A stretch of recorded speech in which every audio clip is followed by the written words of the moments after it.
여러분 안녕하십니까? 뉴스투데이 강원입니다. 휴일인 그제 저녁 춘천 번개시장 인근 주택에서 불이 나 10여 분 만에 불이 꺼졌는데요. 화재 연기에 집 밖으로 나온 주민들이 담을 넘어 현관에 있던 70대 어르신을 대피시키고 소화기로 초동 진화를 해 인명피해를 막았습니다. 이송미 기자의 보도입니다.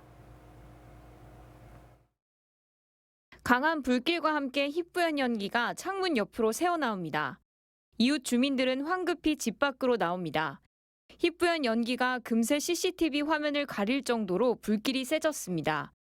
그때 한 주민이 소화기를 들고 와 대문을 두들기고 문이 열리지 않자 담벼락을 넘어 집 안으로 들어갑니다.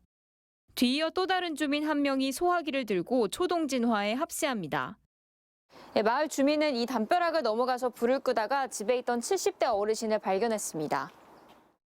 주민들은 현관에 앉아있던 집주인을 집 밖으로 끌고 나왔습니다. 화재 신고 4분 만에 일어난 일입니다. 이들은 진화대원이 올 때까지 집주인 곁을 지키고 다른 주민들을 대피시켰습니다. 119에 바로 신고를 하고 그다음에 소화기 들고 들어가서 진화를 했는데 불길이 너무 크다 보니까는 불길은 10여 분 만에 잡혔지만 삽시간에 주택과 가재도구를 태워 2,200만 원의 재산 피해가 났습니다. 그렇지만 이웃들의 도움으로 몸을 피한 70대 집주인은 크게 다치지 않은 것으로 알려졌습니다. 소방대원들은 불길이 빠르게 확산된 탓에 초동진화가 없었다면 큰 인명피해로 이어질 수 있었다고 말합니다. 저희가 아무리 빨리 가도 그 골든타임이라는 게 있잖아요, 시간이. 소화기 한 대가 저희가 흔히 말하는 컴퓨터 한 대의 위력이다 이런 게 괜히 있는 말이 아닌 만큼 이웃들의 용기와 빠른 대처 덕분에 피해를 막을 수 있었습니다. MBC 뉴스 이송미입니다. 정부가 화천댐의 물을 경기도 용인 반도체 클러스터에 공급하는 계획을 추진하고 있습니다. 강원도의 물을 수도권에 더 많이 퍼주겠다는 건데 강원도가 대응책 마련에 고심하고 있습니다. 백승호 기자가 보도합니다. 화천군 동촌리와 구만리에 걸쳐 있는 화천댐입니다. 용수 공급 없이 수력 발전만 하는 발전 전용댐입니다. 화천댐의 총 저수량은 10억 1,800만 톤입니다. 수력 발전을 위해 건설된 댐 가운데 국내 최대 규모입니다. 그런데 최근 국가수자원관리위원회가 댐 관리 기본계획에 화천댐의 용수 공급 방안을 담았습니다. 한마디로 발전 전용 댐을 다목적 댐으로 바꾸겠다는 뜻입니다. 특히 첨단 산업에 용수를 공급한다는 내용이 담겨 있어 경기도 용인 반도체 클러스터에 화천댐 물을 공급하려는 포석으로 보입니다. 화천댐이 물을 방류하면 춘천과 의암댐을 거쳐 팔당댐에서 용수를 취수하는 방식입니다. 화천댐에서 실질적으로 방류를 해가지고 팔당에서 취수량이 어느 정도 되는지를 조사를 하고 있는 거예요. 용인 반도체 국가산단에 하루 필요한 물의 양은 80만 톤으로 추정됩니다. 230만 명이 사는 대구광역시의 하루치 물 사용량과 맞먹습니다.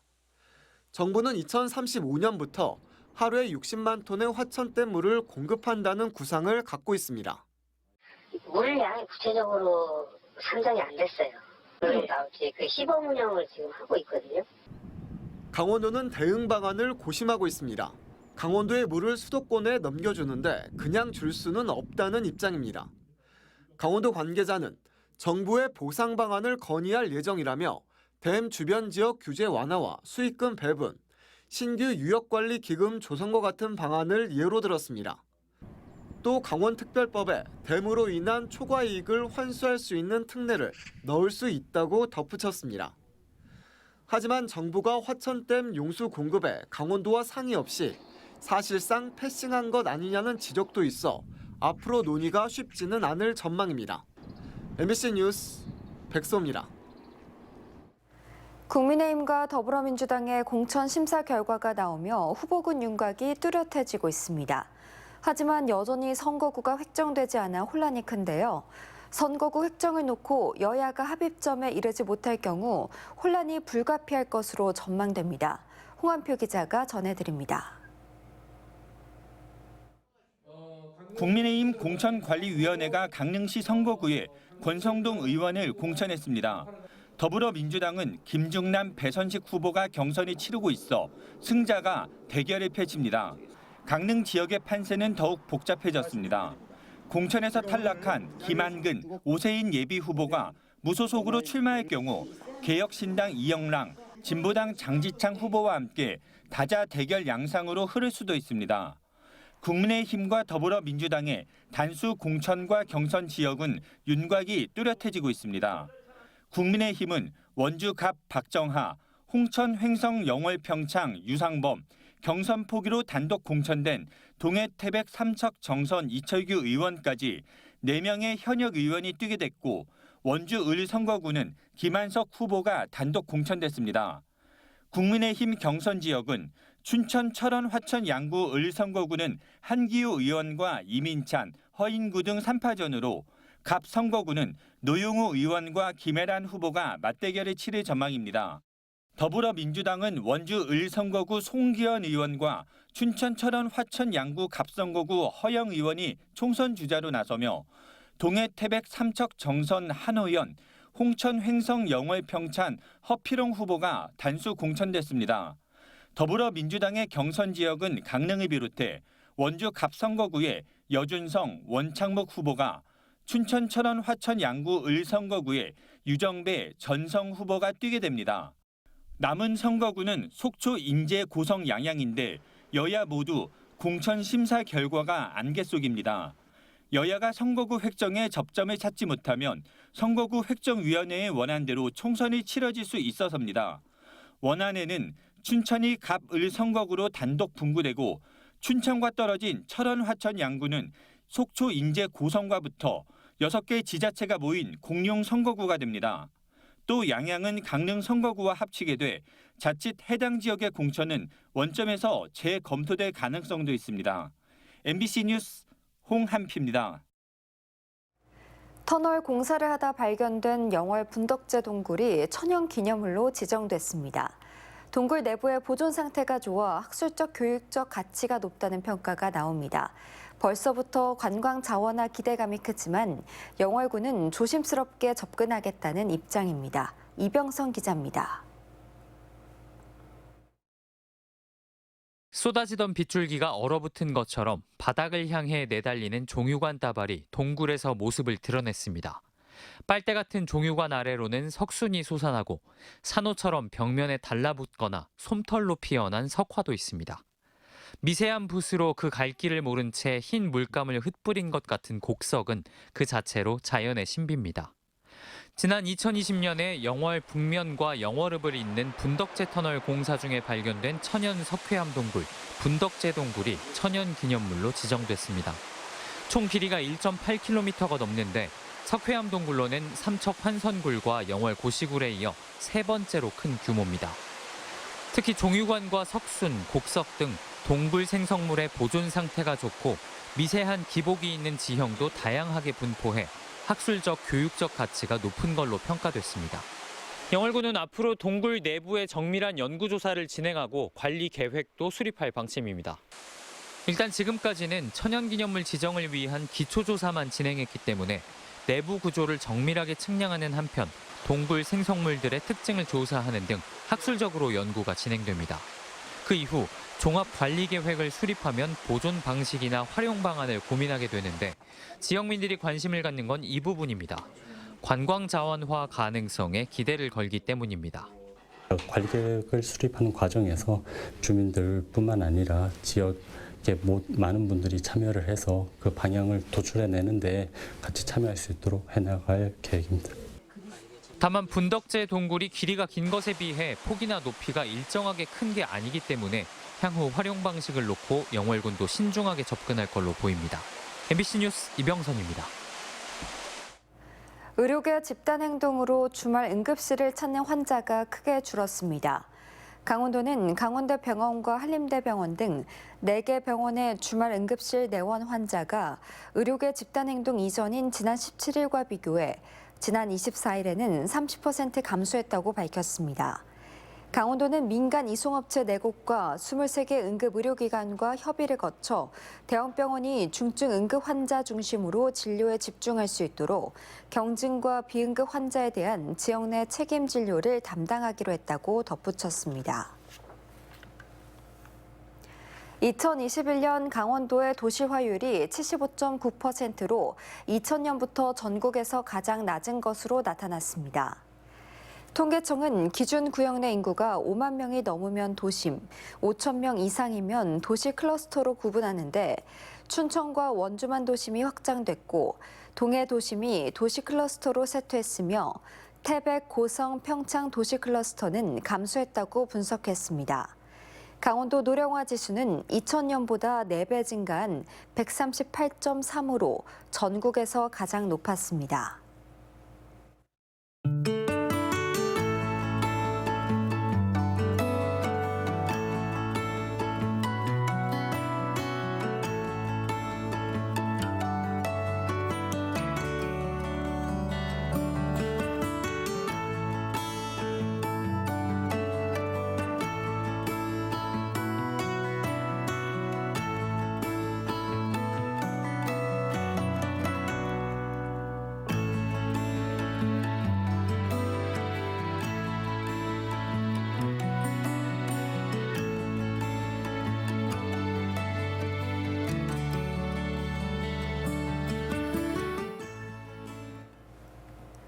다음 달부터 시행하는 놀봄학교의 전담교사 14명이 부족한 것으로 확인됐습니다.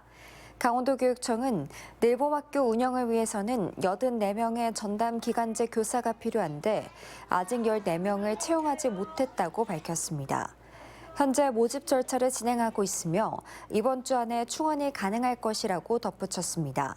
전담교사 상당수가 초등학교사가 아니라 중등교사 자격을 가졌다는 지적에 대해 이들은 교과 전담교사로 주당 10시간 정도 수업을 하고 역량 강화 연수를 마친 뒤 학교에 투입할 계획이라고 밝혔습니다.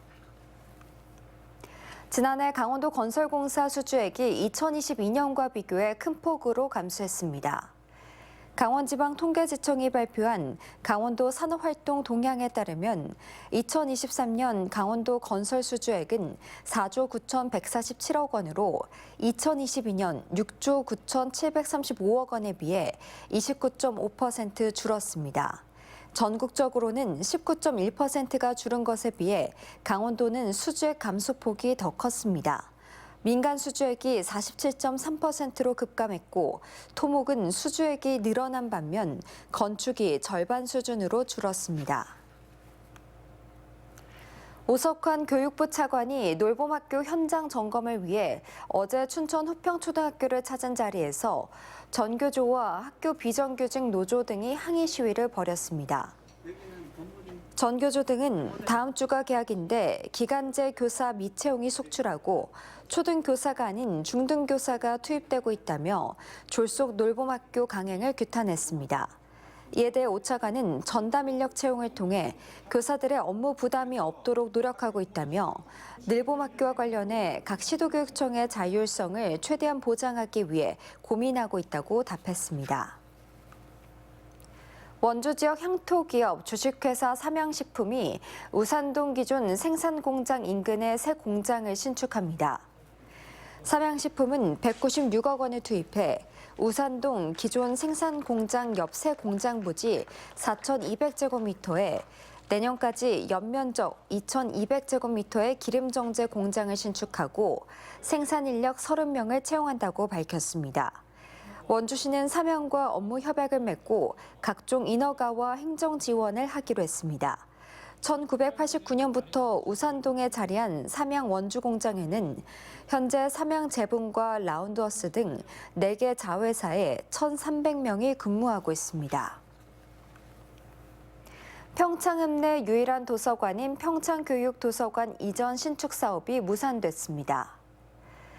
지난해 강원도교육청과 평창군은 평창교육도서관을 평창경찰서 인근으로 신축 이전하기로 합의했지만 강원도의회 교육위원회에서 관련 예산 149억 원을 전액 삭감하면서 사업이 중단됐습니다. 도의회는 도서관 이용자가 적고 2022년 이미 6억 원을 들여 시설 공사를 추진했던 점 등을 이유로 들었습니다. 하지만 지역 주민들은 기존 도서관이 워낙 좁고 낡은 데다 주차 공간도 없이 경사진 곳에 있어 이용이 저조할 수밖에 없다며 신경호 교육감을 면담하는 등 재추진을 촉구하고 있습니다. 몽골행 하늘길이 지방공항을 중심으로 확대되면서 앞으로 양양공항에서도 몽골을 오가는 항공기를 띄울 수 있게 됐습니다. 국토교통부는 최근 한국, 몽골 항공회담을 통해 기존의 인천과 김해 등 5곳에서 띄우던 몽골행 항공기를 양양과 제주공항에서도 띄울 수 있도록 몽골 측과 합의했습니다. 이에 따라 양양공항은 몽골 노선을 운항하려는 항공사의 신청이 있을 경우 정부의 운수권 심의를 거쳐 운항 여부를 결정할 예정입니다. 춘천시가 오는 29일부터 매월 마지막 주 목요일을 버스 이용의 날로 지정했습니다. 버스 이용의 날에는 춘천시 전 직원은 자가용 대신 버스를 이용해 출근합니다.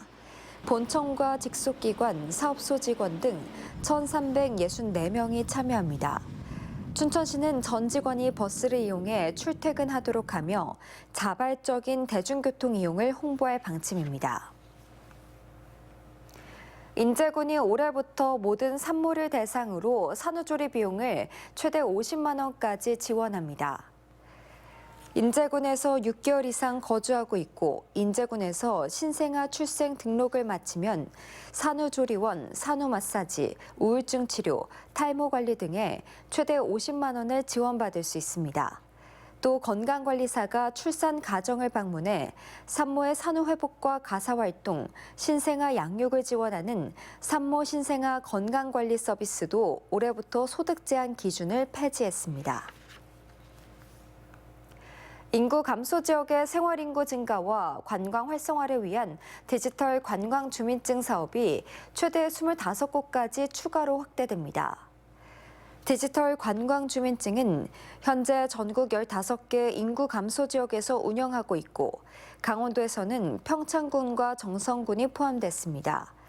디지털 관광 주민증은 일종의 명예 주민증으로 이용자에게 다양한 여행 혜택을 제공해 지역의 관광을 활성화하고 생활 인구를 확대하는 사업입니다. 춘천시가 이달 말부터 춘천 지혜의 숲과 함께 무연고 사망자에 대한 장례를 돕기로 했습니다. 춘천시는 그동안 무연고 사망자가 안치된 장례식장에서만 행해지던 장례 의식을 춘천 안식원의 운구, 기도 등으로 확대합니다. 이상으로 뉴스투데이 강원을 마칩니다. 시청해주신 여러분 고맙습니다.